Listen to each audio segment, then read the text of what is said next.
म्हणजे मिनिस्टरान जे सांगला पळय त्या अनुसार it is a state amendment to the employment exchange. It is a compulsory notification of the vacancies act 1959.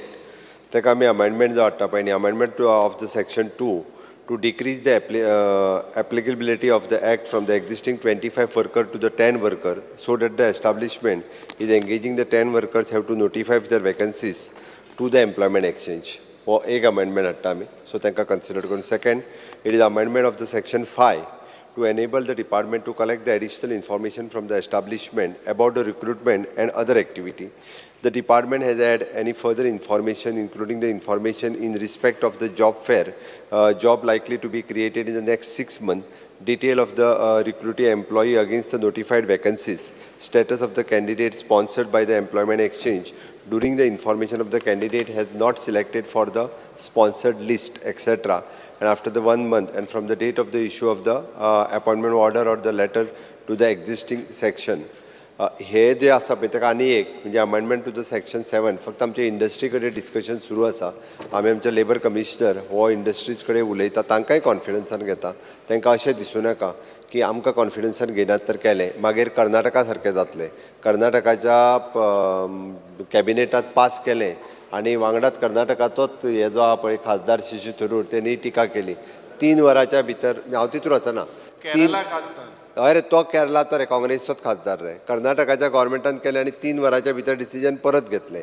अशें आमकां जाल्लें नाका. Fourth one is amendment to the section 7 to reduce the instance of the non-notifying the informing the regional employment exchange and about the vacancies. The penalty of such violations has been increased from the existing 500 to the ranging from the 10,000 to the 4 lakhs, and with the तितूर 10 to 5 तेजी हे कितें कितें आसची finance आनी हे ते हाजो जो तो डिटेल्स दिला. ते जाल्यार स्पिकर सर हालींच आमी म्हणजे 9/7/2024 हेका एक सर्क्युलरूय इश्यू केला. प्रायवेट सेक्टरांतली एक्सपिरियन्स सर्टिफिकेट आसा पळय न्ही, ही एक्सपिरियन्स सर्टिफिकेट गव्हर्मेंटात लागू जातले. गव्हर्मेंटाचे आतां C कॅटेगरी जॉब येता तेन्ना ती लागू जातले. त्या खातीर प्रायवेट सेक्टरान जे जॉब करता तेंच्यांनी एम्प्लॉयमेंट एक्सचेंजीक कळोवचें की आपूण प्रायवेट सेक्टरान जॉब करता. इन फ्युचर तेजी ती एक्सपिरियन्स सर्टिफिकेटूय बी यूज जातली. मिनिस्टर उलयता आसतना जे सगळे इन डिटेलान जे सगळे एट प्रेजेंट आमी कितें कितें वर्करांक मेळपाक जाय ताच्या खातीर खंयच्या खंयच्या एक्टाच्या अनुसार कितें करता तें डिटेलान सांगलें. आनी in long run central act जो म्हणटा तो म्हणजे जे येवपाचे आसात, the code on the wages of 2019, परत तेज्या उपरांत industrial relation code 2020, the code of the social security 2020 आनी the occupational safety health end working condition code 2020 सगळे न्हू रे. हांव तेंच सांगता न्ही. तूं स्पिकर सर हांव रेफरन्स इतक्याच खातीर करता.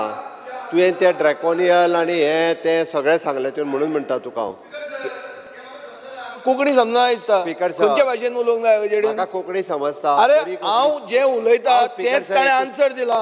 हो मदीं उडोवप विजय चड आपलें उलय म्हाका कळना. म्हाका सिरियस ना स्पिकर. हो anti Goan is not for Goan labour. परत एकदा सांगता. एलिगेशन डायरेक्ट हांवें स्पिकर सर ताका परत एकदा सर जेन्ना आमी कायदे सांगता म्हाज्या सरकारान ज्या पळय गोंयकारां खातीर कितें करपाक जाय तें केलां. हांव परत सांगता स्पिकर सर. कितें तेन्ना ऑब्जेक्शन तशें कशें घेतलें तुवें? जेन्ना हे 4 डायरेक्टली हे ज्या 4 एक्टाक जो आहा पळय न्ही तो ड्रॅकोनियल आनी हे तेजे सांगता पळय न्ही. तूं पयलीं ड्रॅकोनियनूच ते सांगला. ड्रॅकोनियनूच ते ना. ड्रॅकोनियनूच एंटी लेबर ते कंप्लीट करपाक दियात. स्पिकर सर एंटी लेबर आसूच शकना. स्पिकर सर परत स्पिकर सर चायना करूंक सोदता तो. चायना जाल्या उपरांत FDI हाडपाक फॉरेन डायरेक्ट इन्व्हेस्टमेंट हाडपा खातीर इंडिया चायना करूंक सोदता. FDI हाडपा खातीर न्ही. It is in the favour of labour. ताजेर बरयल्लें आहा FDI हाडपा खातीर म्हणून. तुजे बजेटान निर्मला सीतारामनान पयर सांगला FDI येतली म्हणून.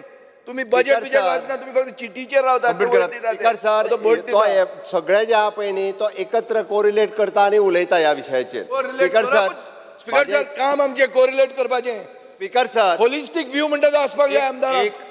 स्पिकर सर आमच्या हितून म्हणणें आसा हे इम्प्लिमेंट जाल्या उपरांत हातूंत जर आमकां दिसता स्टेट स्पेसिफीक कितें करपाक जाय आसत जाल्यार सुद्दां सरकाराची तयारी आसा. मिनिस्टरान सांगला त्या प्रमाणे हेंच हांव सांगतालो. कॉन्करंट लिस्टान येता म्हणटकर आमकां लिस्टानूच कायदो करचो. इट इज तेकाच लागून सांगता जावचे पयलीं प्रिव्हेन्शन बेटर दॅन क्युअर म्हणटा म्हणून स्टेट स्पेसिफीक जर कितें करपाक जाय आसत जाल्यार ते कितें करपा जाय तें सांगलें मरे आमी.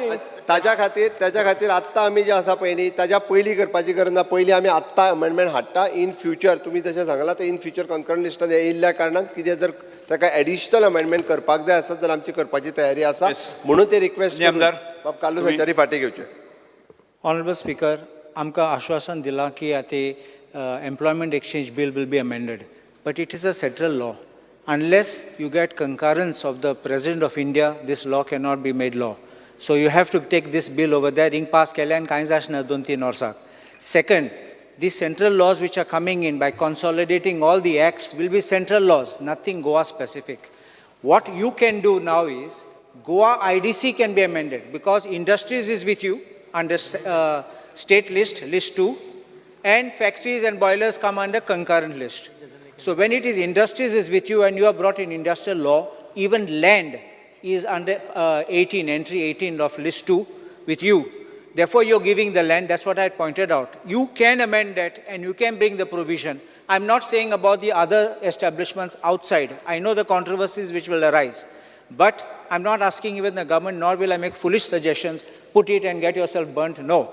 What I'm saying, what you can do is what is within your jurisdiction. That is what we are demanding you do it. At least first step you protect in the industrial areas which can be done. Even otherwise, whatever you may have the powers under list 2 of industries which can be subsequently brought in, that you can defer later. But this amendment, why should you not bring it? Speaker sir, in future जो आसा पळय न्ही, एकदां हे after the March 25 implement जाल्या उपरांत आमी definitely हेजो रिगार्डींग द IDC आनी हेजो ताजो विचार करपाक शकता. म्हणून म्हजी रिक्वेस्ट आसा ताका तांच्यांनी फाटीं घेवचें. सर ते लेट जातलें. Before March 2025 we have to do an amendment नाव. 2025 रावल्यार इट विल बी सो सांगत ते भाशेन स्पीकर Postmortem सर, जातालें आमचें. आत्ताच्या घडीक म्हाका दिसता टायम म्हळ्यार पोस्टमॉर्टम जातलें. सगळे आहाय तितले आत्ताच्या मतले. घडीक खूब बेगीन जातलें स्पीकर सर. Nyamdar.